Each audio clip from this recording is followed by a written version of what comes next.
Bonjour à tous nos amis qui viennent nous regarder en ce moment. Je suis David Sorès. Nous commençons maintenant le spectacle de la foi. Le spectacle de la foi a pour intention d'apporter la révélation que le Très-Haut désire pour votre vie. En vérité, toutes les personnes, elles se sont vues attribuer une mission, un objectif, un vrai sens à leur vie. Et le vrai sens, c'est nous devons marcher dans la lumière que le Tout-Puissant nous donne. Beaucoup de gens se basent sur la lumière des autres. Ils recherchent dans les autres personnes une référence, une espèce de conseil particulier. Mais Dieu, ce matin, cette nuit, au moment où vous nous regardez, veut vous donner, il veut ouvrir votre compréhension pour que vous compreniez avec quel objectif il vous a placé sur cette terre. Pourquoi vous vous trouvez à cet endroit? Quelle est la raison pour laquelle vous êtes en train de vivre tous ces problèmes? Comment vous libérer de tous ces problèmes, de toutes ces choses qui peuvent venir incommoder votre vie? Ce qui dérange ne vient pas de Dieu. En fait, tout ce qui dérange, l'action de l'ennemi de Dieu. Mais la bonne nouvelle, c'est nous avons les armes dans la parole de Dieu que nous pouvons utiliser et voir les résultats véritables et permanents dans notre vie. Et si vous voulez vraiment obtenir la réponse, si vous avez besoin d'une solution pour votre vie, et si dans vos têtes, il y a un désir de changer votre vie, préparez-vous. Dieu veut atteindre votre vie et la changer en mieux. Pour cela, R.R. Sorès vient à présent partager avec vous, mesdames, messieurs, le spectacle de la foi. Et tout de suite après, nous verrons le feuilleton de la vie réelle où une personne a été libérée de l'emprise des drogues. Et donc, commence maintenant, dans votre foyer, le spectacle de la foi. Applaudissons la merveilleuse personne de Jésus de Nazareth. Mes chers amis, nous allons maintenant avoir une rencontre avec le Seigneur Dieu qui se fait par la parole.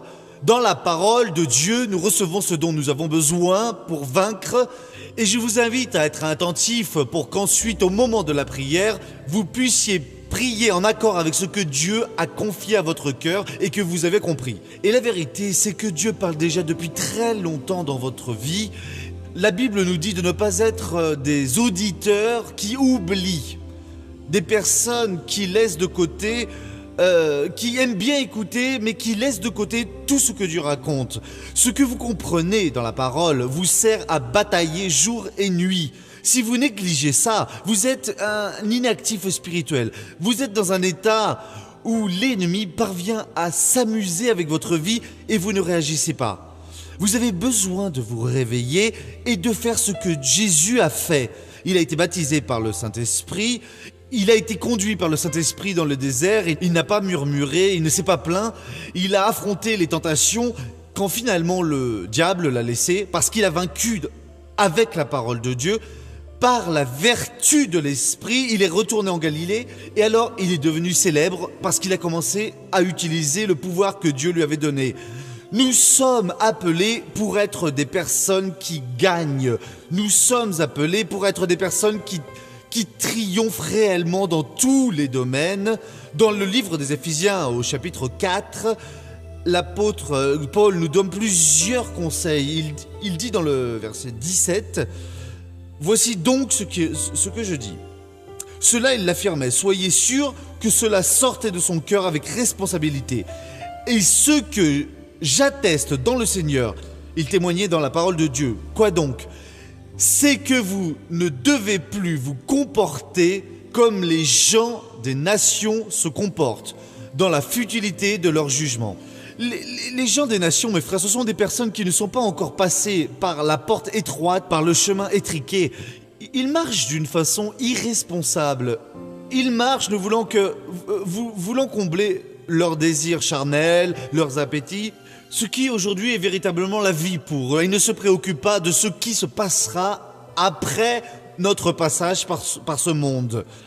Quand nous naissons ici, naît alors à ce moment-là un être pas seulement de ce monde naturel, mais aussi un être spirituel. En vérité, nous sommes un esprit qui habite dans un corps et qui a une âme.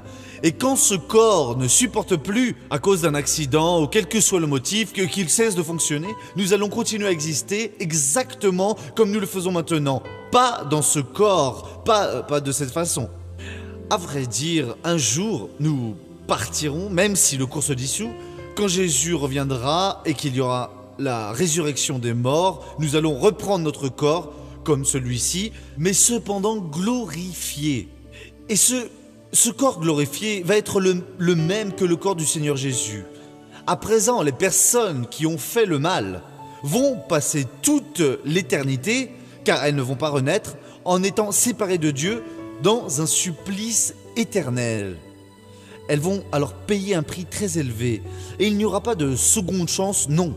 La chance, c'est maintenant. Ceux qui ont accepté Jésus, eux seront déjà devenus des membres du corps du Christ.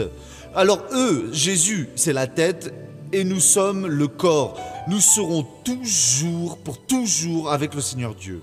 Mais nous ne pouvons pas oublier ce que nous sommes dans ce monde-ci, ne pouvant pas vivre comme des gens des nations. Toutes ces personnes qui ne sont pas encore nées à nouveau. On doit vivre pour que vous ne vous comportiez plus comme tous ces gens des nations dans la vanité de leur jugement. Je veux dire qu'ils vivent selon ce qu'ils croient être bien. À tel endroit, on peut faire beaucoup d'argent, je vais y aller. Le chrétien ne doit pas faire cela. Seigneur Dieu, le Seigneur veut que j'aille dans cette ville-là. Faites attention à cette parole. J'en ai déjà vu beaucoup arriver à l'église, brisés dans l'échec, et Dieu commence à réparer les choses. Il le réconcilie avec sa femme, avec son mari, il commence à améliorer la vie, alors surgit une opportunité. Combien est-ce que vous gagnez? On va supposer qu'il gagne 5. Et à tel endroit, on peut gagner 10. Alors j'y vais. Non, demandez à Dieu. Arrivez là, il n'y a pas d'église. Qui prêche la même parole? Qui est celle que vous relevez? Qui est celle qui vous soutient? Qui est la parole par laquelle Dieu va donner la victoire? Ou, même s'il y en a, vous êtes nouveau et vous êtes là depuis peu, avec beaucoup d'opportunités, vous travaillez beaucoup, et dans peu de temps, l'aspect spirituel passera au second plan. Qu'est-ce qui se passe? Vous commencez à pécher, vous commencez à chuter, et quand vous vous rendez compte, le mal est déjà fait. De même, les gens des nations, quand ils veulent se marier, ils veulent la personne la plus belle, qui soit la plus riche, ils veulent les meilleurs vêtements et je ne sais quoi encore. Dieu n'est pas contre le fait que vous, qui êtes jeune homme ou jeune fille, vous voulez vous marier avec une personne jolie, avec une personne qui a beaucoup d'argent. Mais Dieu est contre le fait que vous laissiez votre vanité vous guider. La futilité de votre jugement.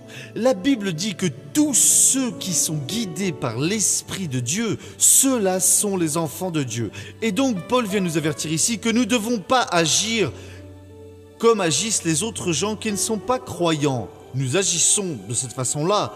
Nous ne devons plus agir dans la futilité de notre jugement avec notre intelligence obscurcie. Leur intelligence à eux n'est que ténèbres, sans lumière.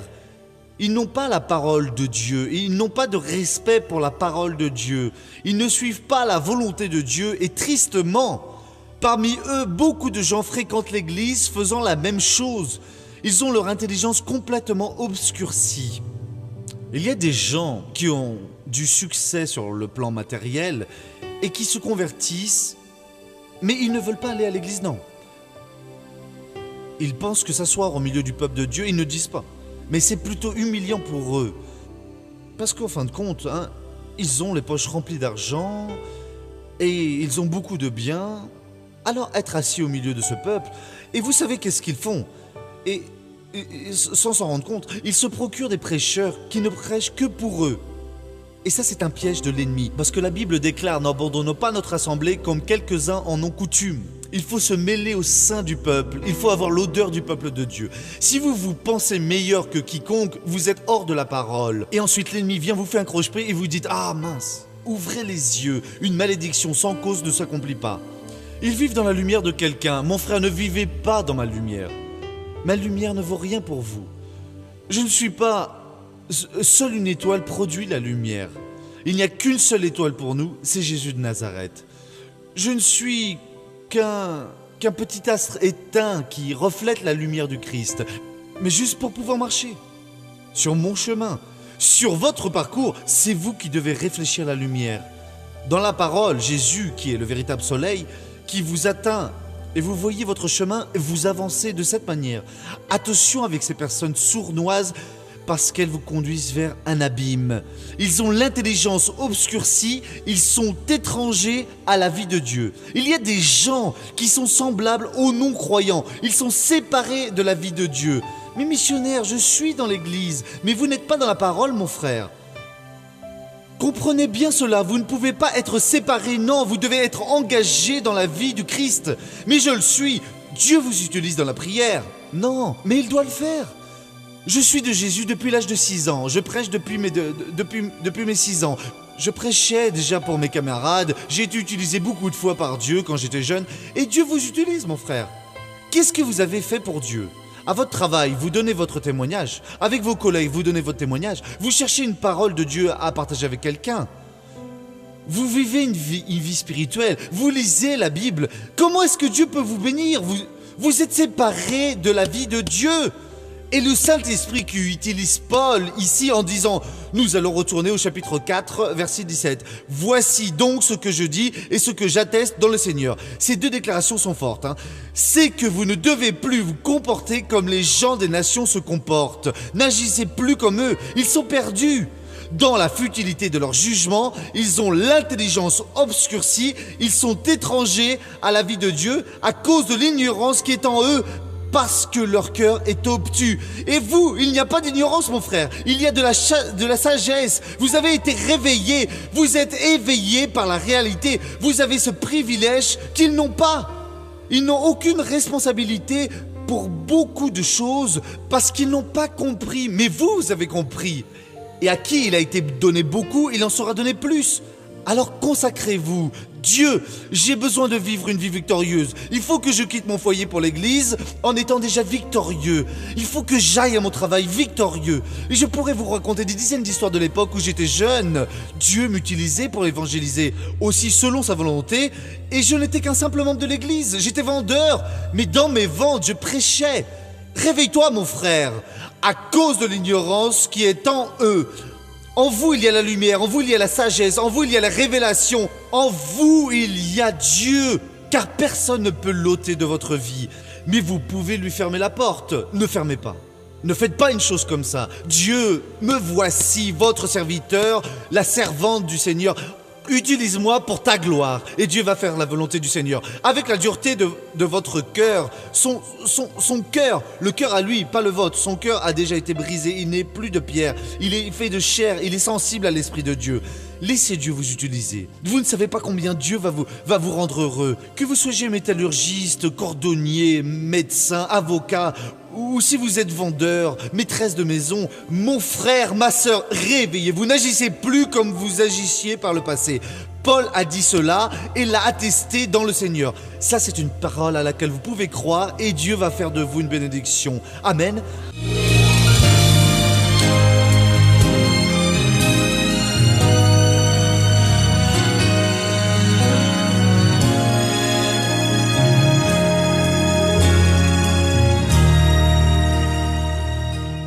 Jean Gilbert a commencé à fumer de la marijuana à 13 ans et très vite il est passé à des drogues plus dures. Je voulais essayer de nouvelles choses, j'avais déjà expérimenté la colle, j'avais déjà essayé la cocaïne et puis aussi l'alcool.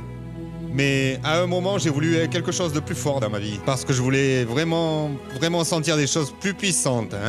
Et c'est à ce moment-là que j'ai connu le crack, vous voyez. Et alors le crack, en fait il a été la perdition de ma vie. Le monde s'est écroulé autour de moi et je ne savais pas quoi faire. Alors j'ai même pensé à l'expulser de la maison. Mon Dieu, il y a eu un moment. C'est devant de Dieu que j'ai même pensé tuer mon fils. Tuer parce qu'il était une honte. Il est arrivé un moment où la drogue, je ne la dominais plus, c'est elle qui me dominait. Alors je n'avais déjà plus aucun contrôle sur le cours de ma vie. Quand il prenait de la drogue, il me battait à la maison. Très souvent, je fuyais en courant pour aller entrer dans la maison de ma mère. Je pleurais beaucoup parce que je disais « Mon Dieu, ce n'est pas une fille. Mon Dieu, c'est quoi cette vie? C'est quoi cet homme que j'ai déniché, hein ?» La mère de Jean Gilbert découvre la parole de Dieu et se met à intercéder pour la libération de son fils. Quand j'ai accepté Jésus, avec la mort du Seigneur Jésus dans mon cœur, j'ai encore plus lutté pour mon enfant. Elle en parlait vraiment toujours, elle me parlait toujours de Jésus, elle voulait toujours me montrer le chemin à suivre. mais je n'ai jamais voulu l'écouter. Je l'ai jamais écouté, je voulais rien savoir de Jésus, je ne veux rien savoir, bien au contraire, j'étais comme enragé. Même sans aimer entendre la parole de Dieu, Jean Gilbert commence à regarder le programme du spectacle de la foi. Des fois, j'allumais la télévision et je restais là à regarder la Reach sur la chaîne 29 ou des fois sur une autre chaîne le soir. Et puis une de ces fois-là, je suis tombé sur... La première fois que j'ai entendu le missionnaire, il a prononcé mon nom. J'étais encore drogué, je ressentais les effets de la drogue. Sauf que je l'ai entendu clairement parler avec moi. Il a dit « Jean Gilbert, réveille-toi mon frère. Tu ne vois pas que le diable est en train de te tromper? Ne laisse plus Satan te tromper, c'est compris ?» Et là, quand il a prononcé mon nom, j'ai trouvé ça dingue. Je me suis dit « Ça y est, je suis dingue. » Si bien qu'il y a eu des fois où j'en suis arrivé à rentrer à la maison pour casser la télévision. J'ai déjà cassé plus de 3 téléviseurs. J'ai détruit des télévisions chez moi parce que je cherchais à voir s'il n'y avait pas des caméras cachées dans la maison. Parce que vous savez, moi je devenais fou. Jean Gilbert n'a pas la force d'abandonner son vice et, à cause de sa dépendance à la drogue, il est interné. Et là, je suis resté plus de 15 jours, voire même une trentaine de jours. Fou. Voyez ? Et alors, les gens disaient que c'était à cause de la drogue. Même le médecin a rencontré ma mère et il a dit « Dites madame, c'est à quoi cette drogue dont les effets ne cessent jamais ?» Et puis un jour, je pense pas, non, j'en suis certain, que Dieu ici, il m'a alors donné un moment de lucidité. Alors j'ai entendu une voix qui me parlait comme ça. « Jean Gilbert, mon fils, c'est maintenant. » Et là, toute ma vie a défilé dans mon esprit. Tout ce que j'avais fait dans le passé, même ce jour-là, est passé tout dans... Comme si c'était un feuilleton. C'est passé dans ma tête, vous voyez? Et puis là, à ce moment-là, j'ai compris que Dieu était en train de parler avec moi. C'est maintenant. Où tu viens, où tu pars pour toujours. Hein? Et donc, à ce moment-là, je me suis arrêté pour penser. J'ai réfléchi à ma vie, hein? Et j'ai dit, Seigneur, je veux mon Père. Je veux vivre ma vie avec toi. Je savais dans moi qu'un jour mon fils allait être un homme et que cette honte allait terminer. Et puis j'ai vu le missionnaire parler à nouveau avec moi à la télévision. Hein? Parce qu'il était en train de parler là, il était en train de parler à propos du remède et tout ça. Hein? Il disait que Jésus est notre remède. À ce moment-là, j'ai eu un élan et j'ai pris une décision sur le champ. J'ai pris les médicaments, je les ai jetés par terre. Et j'ai même dit à ma mère, je lui ai dit « Maman, à partir d'aujourd'hui, je ne prends plus de médicaments de toute ma vie. Ça va faire plus de 2 ans que je suis en présence du Seigneur, véritablement. Et Jésus m'a libéré, pas seulement des drogues, mais il m'a libéré de la dépression, il m'a libéré de la maladie, vous voyez, de la folie, de tout, il m'a libéré. » Ça a duré 8 ans. 7 ans avec toutes ces souffrances. Mais aujourd'hui, grâce à Dieu, sa vie est transformée. La honte a cessé. Aujourd'hui, je le sens comme un homme de Dieu. Je vois Dieu en lui. Et jour après jour, ma lutte n'a pas été en vain. C'est Jésus. Gloire à Dieu. Et ici, il y a une famille heureuse. L'épouse a même essuyé des larmes. Ça a été beaucoup de souffrance, hein, n'est-ce pas? De trop. 8 ans. 8 années. Et depuis combien de temps il est libéré? 2 ans. Ça fait 2 ans. Ça J'ai va vu faire à 2 ans, table on a pris. votre main serrant celle de votre mère et priant. Aujourd'hui, il est une bénédiction. Grâce à Dieu. Qu'est-ce que Dieu ne fait pas, mes amis, hein?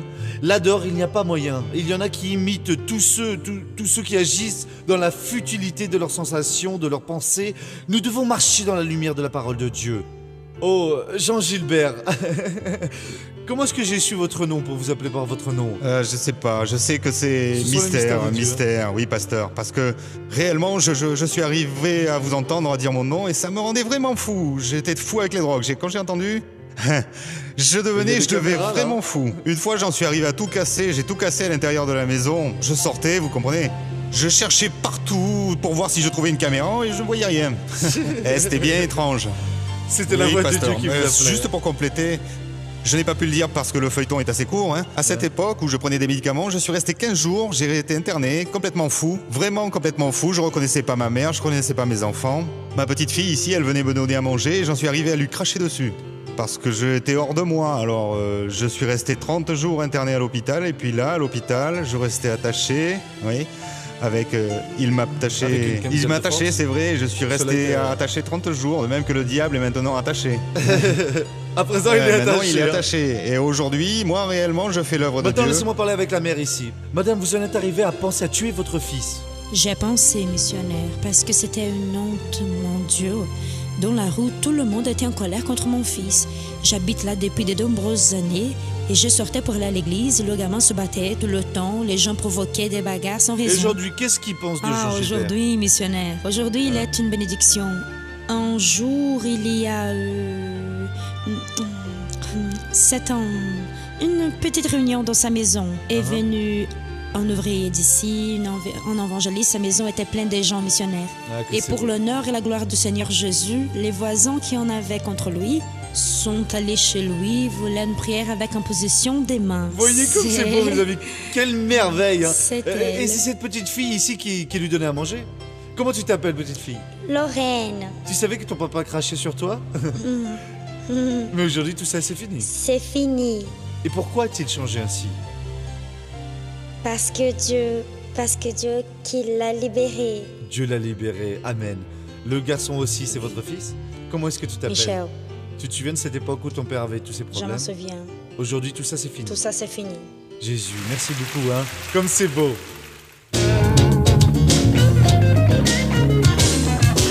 Missionnaire, nous devons interpréter le psaume 139 de la manière dont il est écrit, que Dieu nous a moulés, ou il a inventé la génétique pour faire cela. Oui, Dieu a vraiment inventé la génétique, de même que la foi, car la foi, c'est Dieu qui l'a créée. Le psaume 139 est très beau, vous devez le lire, car le psalmiste dit que même quand il n'était qu'une masse informe, Dieu le connaissait déjà. Cette phrase est très belle, très beau. À présent, comprenez la chose suivante. La parole de Dieu n'est pas faite pour être interprétée avec la raison. Vous pouvez la lire, l'étudier et l'aimer, la trouver logique. Mais c'est un livre spirituel qui doit être écouté, lu, médité pour sentir ce que Dieu est en train de vous dire. Une parole de Dieu peut parler avec 1 million, 1 milliard de personnes, avec toute l'humanité, d'une façon différente. Il sait parler par le biais de cette parole. C'est ainsi que nous devons faire avec la parole de Dieu.